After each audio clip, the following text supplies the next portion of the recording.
Bab 181 Anak Kucing, melolong. Pekrat itu sangat protektif terhadap barang-barangnya. Kalau begitu aku harus meminta Paman Thunderbolt untuk melindungi mereka. Iya, biarkan Paman Thunderbolt melindungi mereka, kata Yunran sambil tersenyum. Kedua pak kecil itu semuanya berdandan. Yunran meminta Mo Beiyuan mengajak mereka bermain terlebih dahulu. Sebelum pergi, dia bahkan berbisik di telinganya, jangan biarkan Little Sweetie Cake berguling-guling di tanah, jangan sampai baju barunya kotor lagi. Iya, Mo Beiyuan mengambil bola merah muda di depannya dan tidak membiarkannya berlari ke tanah. Keduanya sepertinya sudah terbiasa dengan percakapan dan interaksi yang begitu hidup. Yunran merasa paling lega membiarkan dia merawat kedua anaknya. Sedangkan untuk dirinya sendiri, ia memanfaatkan waktu untuk mencari gaun dengan warna yang lebih menarik perhatian di lemari. Dia kemudian meminta pelayannya untuk menyisir rambutnya menjadi sanggul formal. Setelah berganti ke gaya yang lebih flamboyan, keseluruhan pribadinya tampak telah berubah. Kecantikannya tampak agresif dan langsung menyentuh hati seseorang. Bahkan mata Sweetie Cake berbinar ketika dia melihatnya dan dia menangis. Ibu, kamu cantik sekali. Kamu adalah ibu yang paling cantik. Keluarga itu akhirnya berkemas dan berangkat ke istana. Yunran bersandar pada kereta yang nyaman dan menatap kedua anaknya dengan mata menyipit. Bun menegakkan punggungnya dan duduk di sisi kereta. Dia tidak bersuara dan tampak seperti tidak tertarik dengan perjamuan di istana. Yunran menduga alasan Bun mengikutinya sebelumnya adalah untuk menemani Sweetie Cake. Namun, Sweetie Cake sangat energik. Dia melompat-lompat di dalam gerbong dan tidak bisa diam sejenak. Ayah, Sweetie Cake itu seperti anak kucing. Melolong. Yunran terdiam. Anak kucing. Melolong. Melolong. Apakah si pengepak yakin dia tidak belajar tentang serigala atau harimau? Namun, seorang tokoh besar bahkan tidak berkedip dan memuji pak kecil itu karena luar biasa. Yunran terdiam. Dia sangat menyayangi pak kecil itu. Setelah belajar dari anak kucing itu, pak kecil itu mulai memanjat tembok seperti penjaga rahasia. Yunran merenung bahwa penjaga rahasia mungkin tidak akan bisa memanjat tembok jika mereka semua memiliki kaki pendek seperti dia. Pak kecil itu menggunakan tangan dan kakinya untuk belajar dengan giat. Kemudian, burung besar itu mulai terbang lagi, dan burung kecil itu melompat. Yunran melihat kakinya tidak stabil dan dia tampak seperti akan jatuh. Takut kepalanya terbentur, dia segera menerkam untuk melindunginya.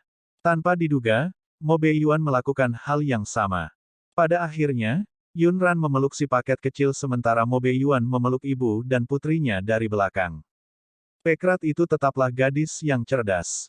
Dia mendongak dari pelukan Yunran dan tersenyum bahagia pada Mo Beiyuan. Oh, adik laki-laki, adik laki-laki.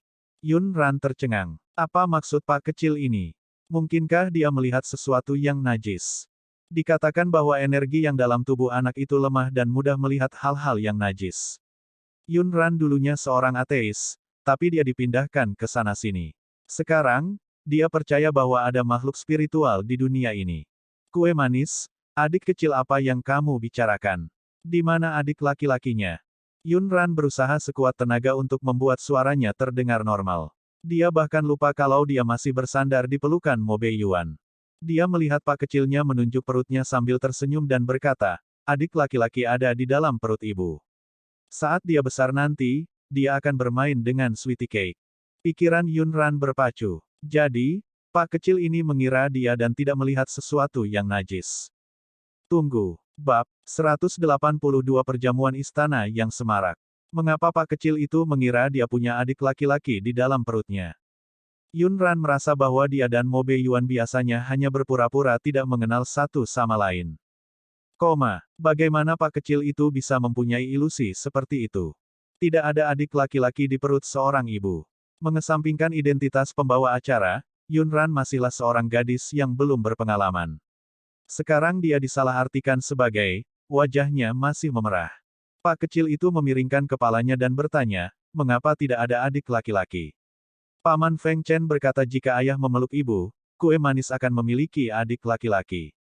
Feng Chen. Pada saat ini, Mo Beiyuan juga memahami arti kata-kata pak kecil itu. Seluruh wajahnya menjadi gelap. Jadi, omong kosong macam apa yang diajarkan Feng Chen pada paket kecilnya. Yunran juga terbatuk pelan. Paman Feng Chen pasti melakukan kesalahan. Tidak akan ada adik laki-laki jika kamu berpelukan. Menurut kepribadian Pak kecilnya, dia mungkin akan langsung bertanya padanya apa yang diperlukan untuk memiliki adik laki-laki. Benar saja, Pak kecil itu berkedip dan bertanya, lalu bagaimana ayah dan ibu akan memberikan adik laki-laki pada Sweetie Cake?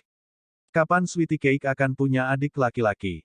Yun Ran bukanlah tipe orang yang takut dengan situasi canggung, tapi sekarang, dia benar-benar malu. Dia diam-diam menyodok pinggang Mo Bei Yuan. Kamu bisa bertanya pada ayah. Dia yang paling kuat. Singkatnya, dia tidak bisa membiarkannya merasa malu sendirian. Pinggang Mo Bei Yuan ditusuk olehnya. Dia tidak menggunakan banyak kekuatan, tetapi baginya, seolah-olah seluruh inderanya terstimulasi. Ayah, di mana adik laki-laki? Pak Pekrat berhenti mengganggu ibunya dan mengganggu Mo Bei Yuan lagi. Kapan Mo Bei Yuan pernah menghadapi masalah seperti itu? Sejujurnya, mengingat hubungannya saat ini dengan Yun Ran, mustahil baginya untuk menjadi ayah dari seorang adik laki-laki untuk gadis itu. Pak kecil itu mungkin akan langsung menangis jika dia menjawab dengan jujur. Selain itu, akan ada lebih banyak pertanyaan yang menunggu untuk dia jawab. Ada beberapa masalah yang Pak kecil itu tidak dapat mengerti meskipun dia menjelaskannya sekarang. Oleh karena itu, Mo Bei Yuan diam-diam menyeret pelakunya, Feng Chen, dan memarahinya lagi. Kue manis masih muda. Saat kamu besar nanti, kamu akan memiliki adik laki-laki. Mo Bei Yuan hanya bisa membujuknya untuk saat ini. Ketika dia dewasa dan memahami situasinya, dia tidak akan lagi mengejarnya demi adik laki-lakinya. Yun Ran segera menemukan topik lain untuk menarik perhatian Pekrat itu. Di luar gerbang istana, perhatian Pak kecil itu tertuju pada lentera istana yang berwarna-warni.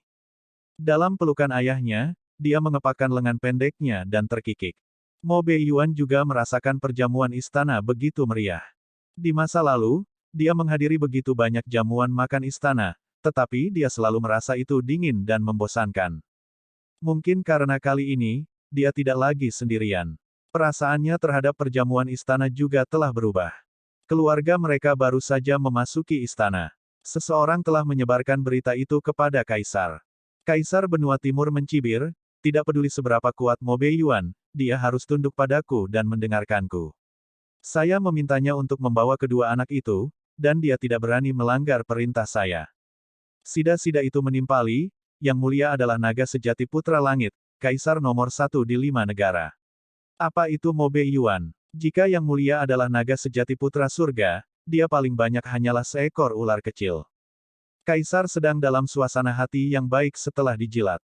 Dia mengangkat lehernya dan tertawa. Itu benar. Aku adalah naga sejati putra surga. Kalau tidak, ayah tidak akan menyerahkan tahta kepadaku. Bab 183 melakukan perbuatan baik dan menyelamatkan nyawa si cantik itu. Apalagi yang dikatakan penjaga itu. Penjaga juga mengatakan bahwa selain dua tuan muda, Raja Yuan juga membawa putri kedua dari keluarga Yun, Nona Yun Ran.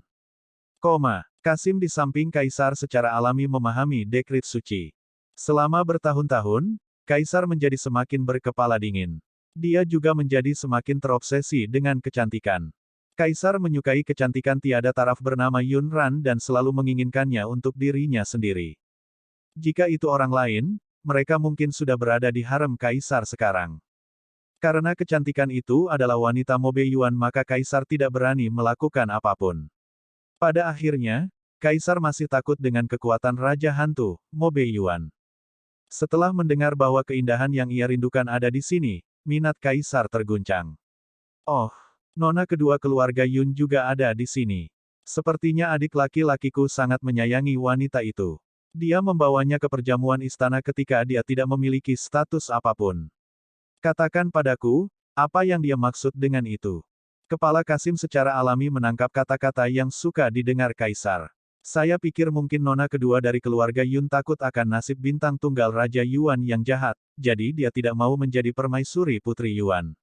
Lagi pula, Raja Yuan sebelumnya membawa sial bagi banyak tunangannya hingga tewas.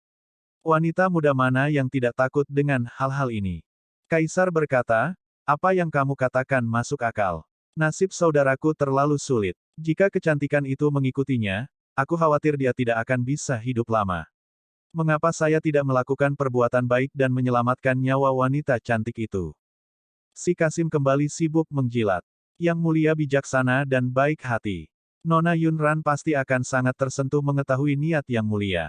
Yunran tidak tahu. Jika dia tahu bahwa Kaisar Malang itu berkomplot melawannya dengan sangat menjijikkan, dia mungkin tidak akan bisa menahan diri untuk tidak memukulinya sampai dia menangis. Tanda pisah tanda hubung. Setelah berjalan beberapa saat, Sweetie Cake menyadari bahwa dia pernah ke istana ini sebelumnya. Itu sama sekali tidak menyenangkan dan dia bahkan menemukan banyak telur jelek yang besar. Oleh karena itu, ada pemikiran di lubuk hatinya yang terdalam. Ada banyak telur jelek yang hidup di sini. Dia ingin melindungi ayahnya. Jika telur besar yang jelek itu menindas ayahnya, dia akan menggunakan tinju kecilnya untuk memukul telur besar yang jelek itu. Mo Beiyuan tidak menyadari bahwa Pak kecil di pelukannya langsung bersemangat. Pada perjamuan istana, posisi Raja Mo Beiyuan diatur tidak jauh dari Kaisar. Sebuah meja kecil hanya bisa menampung 2 orang. Mo Beiyuan duduk satu meja dengan Sweetie Cake, sementara Yunran duduk satu meja dengan Bun. Kedua meja kecil itu sangat berdekatan satu sama lain, dan kedua meja kecil itu juga sangat berdekatan. Kaisar mempunyai banyak anak. Ada banyak sekali pangeran dan putri, namun tidak semuanya memenuhi syarat untuk berpartisipasi dalam perjamuan istana ini. Hanya anggota klan ibu yang lebih kuat serta pangeran dan putri kesayangan yang memenuhi syarat untuk menghadiri perjamuan hari ini. Selain putra mahkota Mo Jinyu, ada 2 atau 3 pangeran favorit lainnya yang duduk di depan. Pangeran dan putri lainnya duduk di tempat yang tidak terlalu mencolok di belakang. Sebab, kemunculan 2 anak sebesar Pak Cilik dengan posisi eye-catching tersebut masih menarik perhatian banyak orang. Terlebih lagi, kedua paket kecil itu luar biasa. Tidaklah berlebihan untuk mengatakan bahwa mereka adalah peri kecil. Selain itu, Yunran memiliki kecantikan yang menakjubkan. Ditambah dengan identitas Mo Beiyuan sebagai Raja Hantu, lebih dari separuh orang di perjamuan istana melihat ke arah mereka. Bab 184. Tahukah kamu siapa ayahnya? Setelah Yunran duduk, dia dengan tenang menerima tatapan dari segala arah. Pada saat yang sama, dia memandang acuh tak acuh pada orang-orang di perjamuan istana. Ada banyak wajah yang pernah dia lihat sebelumnya. Duduk di seberangnya adalah putra mahkota, Mo Jinyu, yang telapak tangannya telah dihancurkan oleh Mo Beiyuan. Dia juga tahu meja di sebelah putra mahkota. Itu adalah Mo Chengwang, yang ingin menggali isi hatinya saat pertama kali bertransmigrasi. Mo Chengwang nampaknya sangat terkejut melihatnya. Matanya hampir jatuh dan sudut mulutnya bergerak-gerak. Yunran mengerucutkan bibir merah mudanya dan membuang muka, sambil melirik ke sosok familiar lainnya. Itu adalah anak laki-laki gemuk yang berguling-guling di luar kereta kue manis untuk membawa pulang si paket kecil hari itu. Hari ini, si kecil berlemak mengenakan jubah brokat ungu tua. Ada liontin kunci umur panjang dengan benang emas dan batu akik merah di lehernya. Dia memiliki mahkota ungu emas di kepalanya.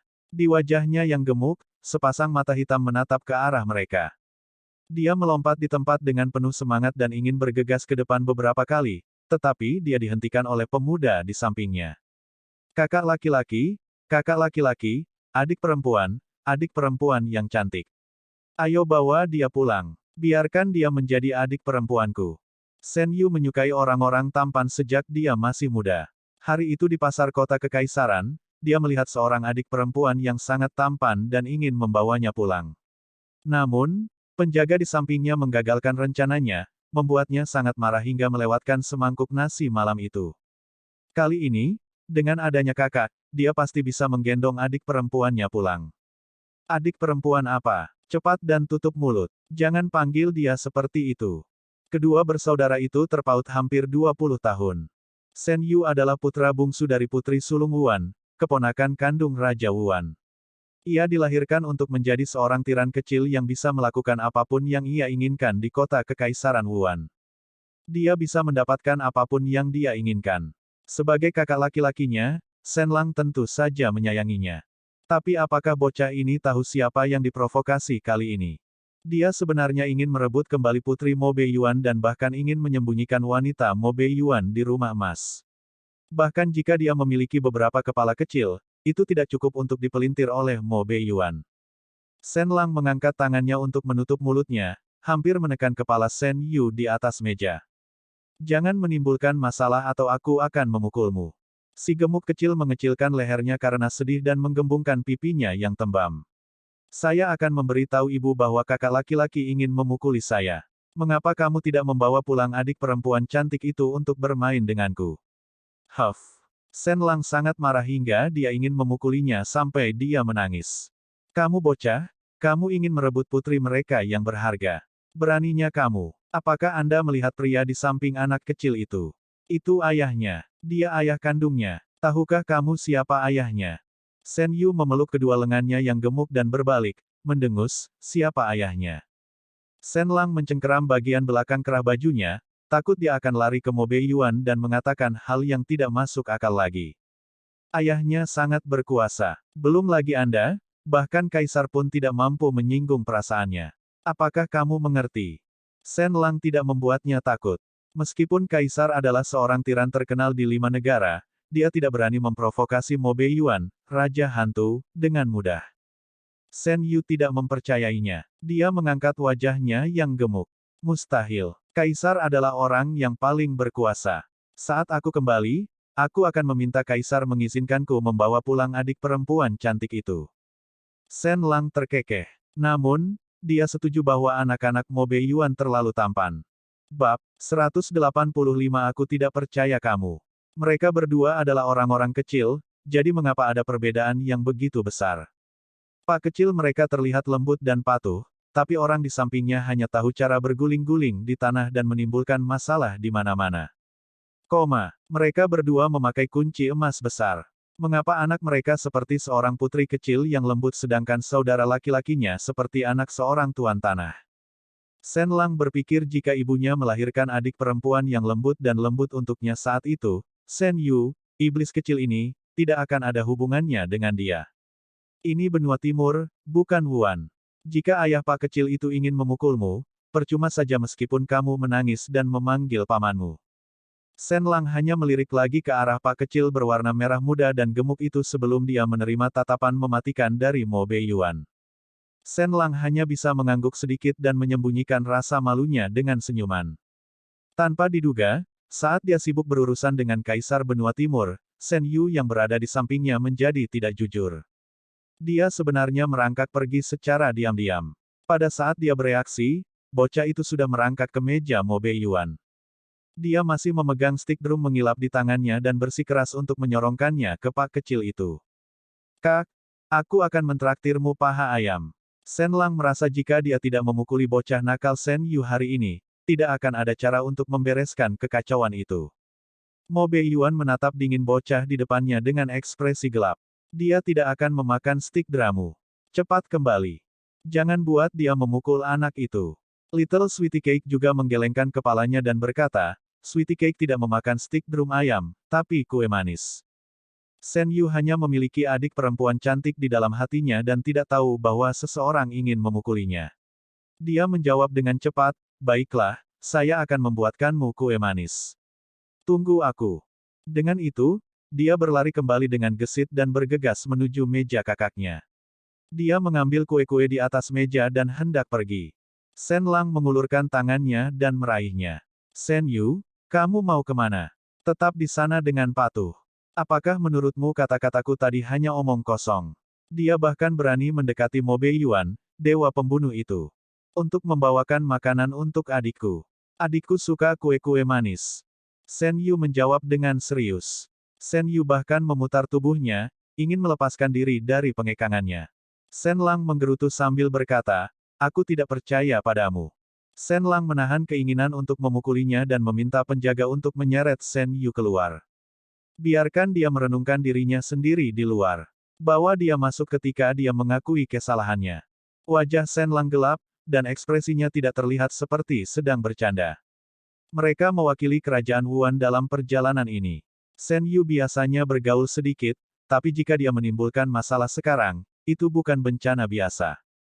Tidak mudah bagi kedua negara untuk menjalin hubungan damai seperti itu. Mereka tidak dapat berselisih lagi karena Yu. Shen Lang teringat penilaian pamannya terhadap Mo Beiyuan. Jika kelima negara memiliki aturan dan moral, maka Mo Beiyuan hidup di luar aturan. Kemampuan orang ini tidak boleh lahir di 5 negara tetapi di benua yang lebih kuat. Pada awalnya, ketika Shen Lang masih muda, dia tidak mengerti apa maksud pamannya. Belakangan, ketika dia besar nanti dan mendengar beberapa perbuatan Mo Beiyuan, lambat laun dia mengerti apa yang dimaksud pamannya. Tingkat kultivasi orang ini sangatlah tinggi, dan kekuatan di bawahnya tidak dapat diduga. Bahkan sekte besar pun mengambil jalan memutar ketika mereka melihatnya.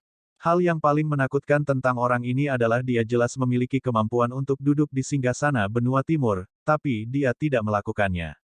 Dia tampaknya tidak peduli dengan kekuatan tertinggi yang dirindukan orang biasa. Oh iya, Mo Beiyuan punya hal lain yang ditakuti semua orang. Orang ini sebenarnya tidak memiliki kelemahan apapun.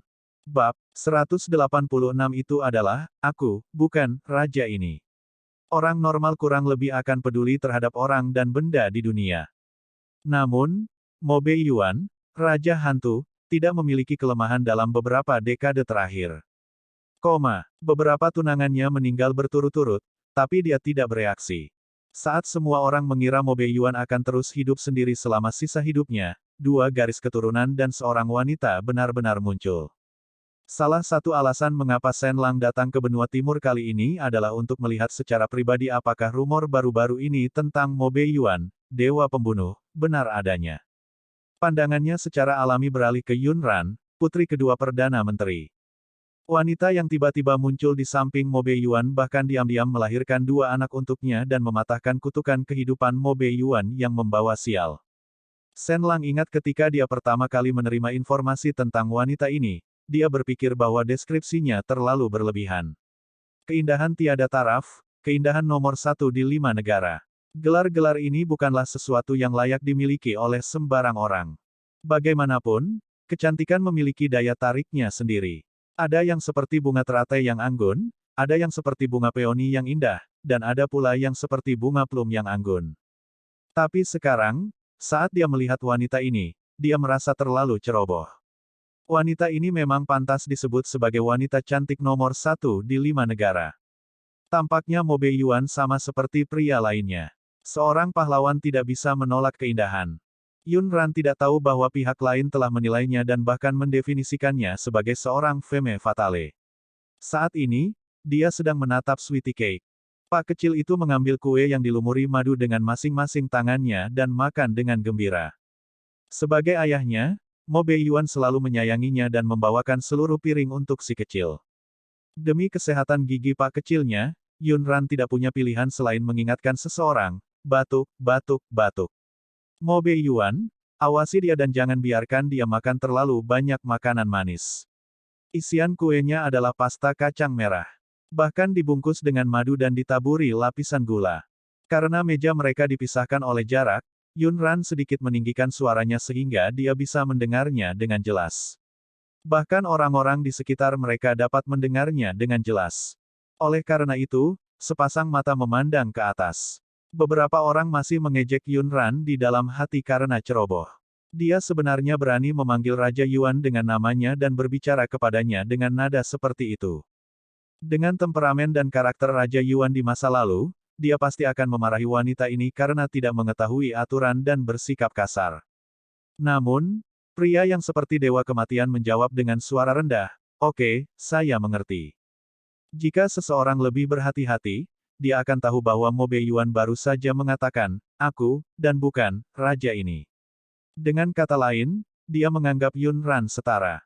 Pak kecil itu tentu saja mendengar kata-kata ibunya. Dia mengedipkan mata besarnya yang hitam seperti anggur dan menggembungkan pipi merah jambunya yang tembem. "Ibu, aku hanya makan sedikit." Yun Ran menjawab, "Aku khawatir bagian kecilmu mengacu pada seluruh piring."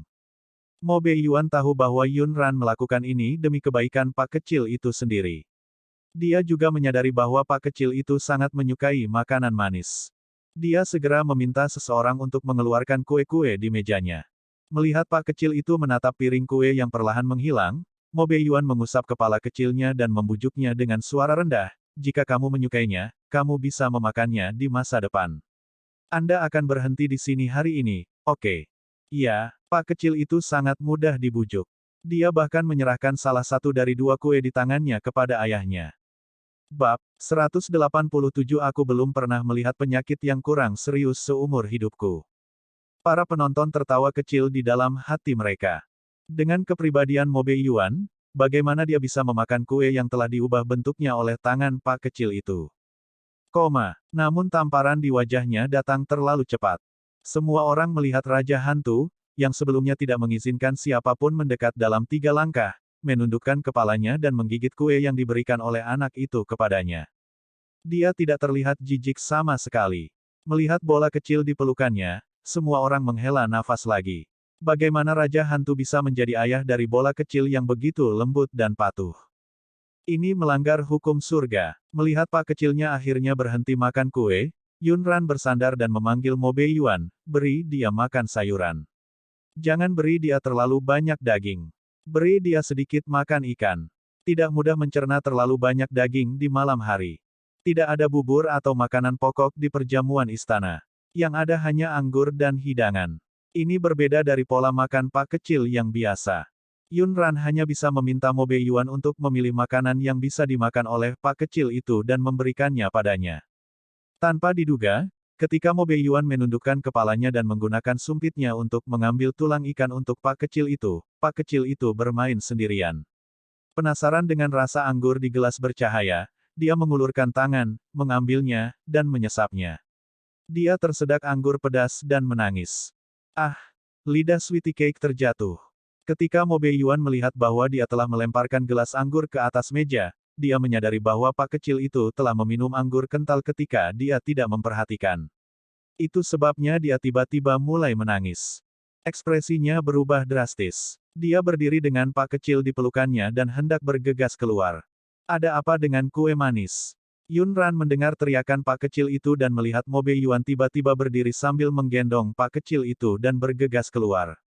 Dia tidak peduli tentang aturan perjamuan istana dan mengejarnya. Mo Beiyuan, ada apa dengan kue manis? Mo Beiyuan terbang keluar aula dan memanggil Thunderbolt, yang berjaga di luar aula, untuk mengundang dokter kekaisaran. Kata-katanya membuat Yunran semakin panik. Apakah perut Sweetie Cake sakit lagi? Itu tidak benar. Menurut waktu sebelumnya, seharusnya setiap kali kekuatan spiritual di tubuhnya tetap lepas kendali. Mo Beiyuan menjawab dengan ekspresi gelap, dia minum saat aku tidak memperhatikan. Apakah ada racun di dalam anggur? Kalau tidak, mengapa dia memanggil dokter istana? Itu tidak beracun. Itu tidak beracun, jadi itu bukan masalah besar. Setelah memikirkannya, Yunran tidak tahu apakah harus tertawa atau menangis. Berapa banyak yang dia minum? Saya tidak yakin. Saya harus membiarkan dokter istana memeriksanya. Dia menangis terseduh-seduh. Mo Beiyuan mengerutkan kening dan menatap dengan gugup ke arah paket kecil di pelukannya. Yunran mendekat dan memang bisa mencium bau alkohol pada gadis itu. Bayi cengeng itu menempel di leher ayahnya dan menangis dengan sedih. Buho, ibu, lidah kue manis terjatuh, hilang. Dengan pemahaman Yunran tentang paket kecilnya, dia seharusnya hanya meminumnya sedikit saja. Mo Beiyuan, dia seharusnya takut. Pak kecil itu belum pernah mencicipi alkohol sebelumnya. Dia ketakutan dan menangis. Namun, karena dokter kekaisaran ada di sini, dia hanya akan memeriksanya. Yunran tidak yakin apakah gadis kecilnya alergi terhadap alkohol atau semacamnya. Thunderbolt dengan cepat membawa seorang dokter kekaisaran tua kemari. Yunran juga maju untuk menjelaskan situasi gadis itu kepada dokter istana tua. Mo Beiyuan bertanya dengan dingin, apakah situasinya serius? Dokter kekaisaran tua itu menjawab, saya belum pernah melihat kondisi yang kurang serius dalam hidup saya. Tidak, penyakit macam apa ini? Bab 188. Mungkin tubuhnya tidak terlalu kuat. Saat ini, wajah Pak kecil itu memerah. Tidak diketahui apakah itu karena dia menangis atau karena bau alkohol. Dia berbaring di pelukan ayahnya dan melebarkan mata rusa berairnya seperti binatang kecil lucu yang telah dianiaya. Yunran mengetuk ujung hidungnya dan bertanya, di masa depan, apakah kamu berani makan sesuatu yang belum pernah kamu makan sebelumnya?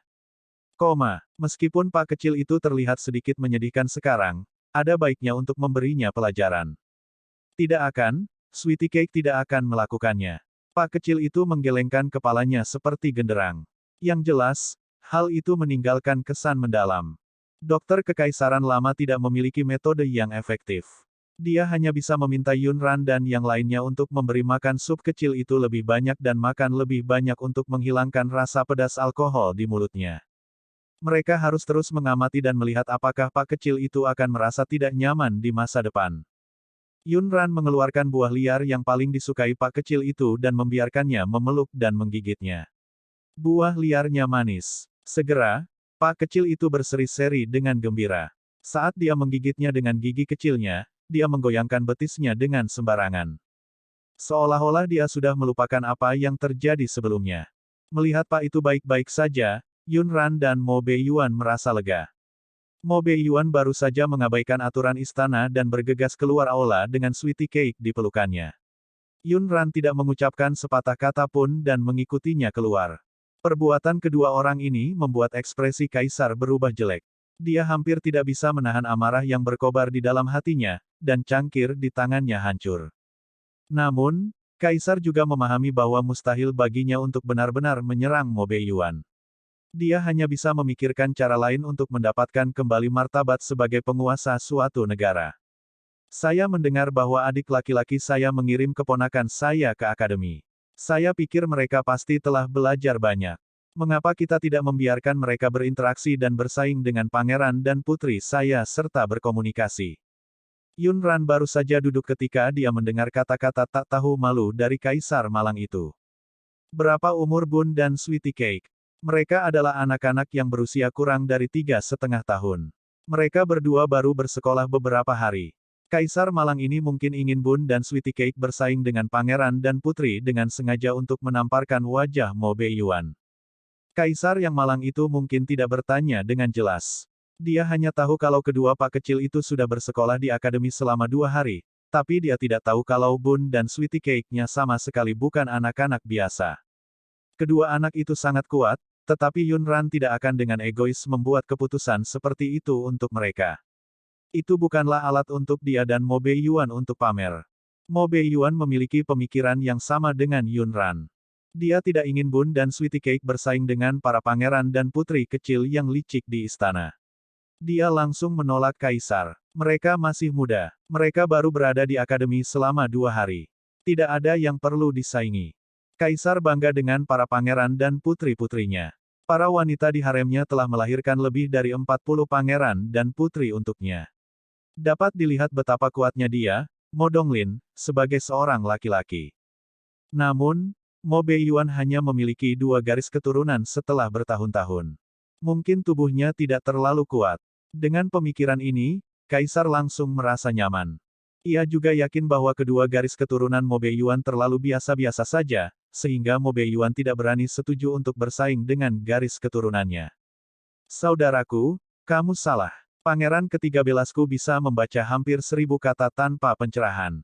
Putri ke-16 saya baru berusia 8 tahun ini, namun dia sudah mulai mengembangkan kekuatan spiritual bersama guru. Pangeran ke-19 saya sekarang adalah murid dalam dari tetua agung dari Sekte Dokter Ajaib. Dia bisa membaca ratusan ramuan herbal dan merupakan seorang jenius yang langka di Medicine Order. Bab 189 bahkan tidak makan zombie. Kaisar mengambil kesempatan itu untuk memuji garis keturunannya. Dia juga meremehkan 2 orang kecil itu. Adikku adalah kultivator nomor 1 di 5 kerajaan dan salah satu dari 5 sage. Dia sangat kuat dalam semua aspek, tapi apakah kedua garis keturunanmu begitu biasa-biasa saja sekarang? Biasa-biasa saja. Ketika Mo Beiyuan mendengar kata-kata Kaisar, wajahnya yang biasanya dingin hampir menunjukkan cibiran mengejek. Tampaknya mata-mata Kaisar tidak sebaik itu. Mereka bahkan tidak mengetahui bahwa Sweetie Cake memiliki akar spiritual tingkat surga super dan budidaya tingkat suci. Hanya Kaisar yang akan mengatakan hal konyol seperti itu. Sebenarnya, Mo Beiyuan lebih suka bola ketan kecil di pelukannya menjadi lebih biasa. Dengan cara ini, tubuhnya tidak akan kesakitan karena tidak dapat menahan ki spiritual Saint Realm yang kuat. Namun, ada satu hal yang bisa dikesampingkan dari perilaku Kaisar saat ini. Orang yang mencoba menangkap kue manis kecil selama pertemuan sekte bukanlah salah satu anak buah Kaisar. Saya mendengar bahwa kedua anak ini berbeda dari orang biasa ketika mereka berada di istana Perdana Menteri. Sepertinya otak mereka kurang bagus. Lalu saat mereka masuk akademi, jangan dibuli seperti orang bodoh. Lagi pula, kamu hanya memiliki 2 garis keturunan, tidak seperti aku. Dengan lebih dari 20 pangeran, tidak masalah meskipun 2 orang bodoh muncul. Semakin banyak Kaisar Malang ini berbicara, semakin dia bertindak berlebihan. Yunran hampir tidak bisa menahan tawa. Kaisar Malang ini sangat bangga dengan perilakunya yang suka berselingkuh. Jika Kaisar Malang ini diusir untuk memberi makan zombie di kiamat, zombie akan membenci otaknya yang bau itu. Yunran melindungi rakyatnya sendiri, belum lagi kedua anaknya yang disebut bodoh oleh Kaisar Malang itu. Wajah mungilnya yang cantik segera berubah menjadi dingin saat dia mengalihkan pandangannya ke arah Kaisar yang malang itu. Fitur wajahnya sangat indah dan arogan, dan suaranya dingin dan membawa sedikit rasa dingin. Saya ingin tahu dari siapa yang mulia mendengarnya. Orang ini mungkin sedang tidak waras. Itu sebabnya dia mengatakan itu tentang 2 orang paket kecil kita. Kaisar Modonglin tidak mengira dia akan tiba-tiba menyela, tetapi dia tidak marah padanya. Sebagai seorang cantik, apapun kesalahannya, dia bisa dimaafkan. Tidak masalah dari siapa saya mendengarnya. Yang penting saya sangat prihatin dengan keponakan saya. Jika mereka benar-benar sakit, kita tidak bisa menyembunyikannya. Kami harus mencari dokter untuk mengobatinya dengan cepat. Saat Kaisar berbicara, dia mengubah topik pembicaraan. Namun, saya khawatir tidak mudah mengobati penyakit di otak. Kepala Kasim di samping buru-buru menuruti kata-kata Kaisar dan menghela nafas. Maka kasihan sekali kedua tuan muda ini. Mo Beiyuan menutup telinga pak kecil itu dengan tangannya. Dia tidak ingin dia mendengar kata-kata kasar ini. Tatapan tajamnya dipenuhi dengan niat membunuh yang tersembunyi. Untuk pertama kalinya, dia memiliki keinginan untuk menendang Kaisar Malang itu dari tahtanya. Dia meremehkan tahta naga yang kotor dan berdarah, tetapi demi 2 paket kecilnya, dia tidak bisa diganggu atau digosipkan di 5 negara di masa depan. Bukan tidak mungkin dia bisa duduk di posisi itu. Sweetie Cake mungkin tidak mengerti apa yang dia katakan, tapi Bun telah mendengar kata-kata Kaisar dengan jelas sepanjang waktu.